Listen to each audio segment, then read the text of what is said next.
Demi Allah, kata Zuhair, saya akan koyak. Mereka pun nak masuk. Abu Jahal halang mereka, tepih mereka masuk juga. Masuk dalam Kaabah. Tengok surat perkeliling yang dilekatkan di dinding Kaabah tu dah dimakan anai-anai. Hasbunallah wa ni'mal wakil. Tuan-tuan, kat sini ada satu berita menarik, ada info menarik. Nabi SAW sebelum peristiwa tu, Nabi telah pun bagi tahu dekat Abu Talib. Wahai Ammar, sesungguhnya akan menjadi macam ni. Memang benda tu berlaku. Nabi dapat wahyu awal daripada yang berlaku tu. Subhanallah. Ni antara mukjizat Nabi lah. Benda tak berlaku lagi, kemudian Nabi dapat tahu. Dan benda tu berlaku. Orang-orang Arab ketika itu tak boleh masuk dekat dalam Mekah tu, dalam Kaabah tu, sebab kunci Abu Jahal yang pegang. Orang lain tak pegang kunci.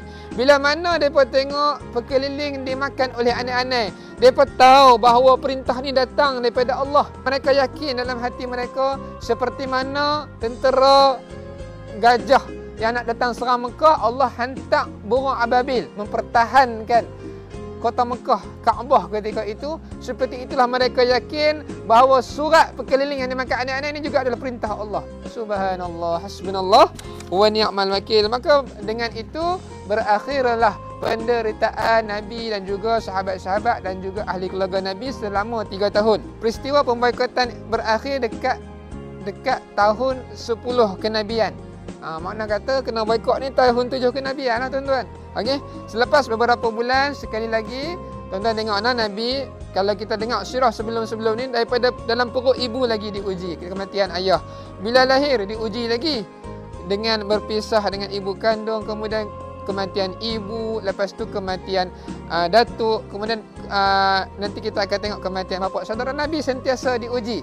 Selepas pemboikotan, selepas isu boikot selama 3 tahun sedih, baru nak rasa gembira, baru nak rasa selesa, baru nak rasa happy, tiba-tiba lagi sekali Allah menguji insan yang bernama Muhammad ni, manusia yang paling mulia di dalam alam ini, dengan ujian yang paling berat, iaitu Nabi kehilangan tempat pergantungannya. Siapa dia?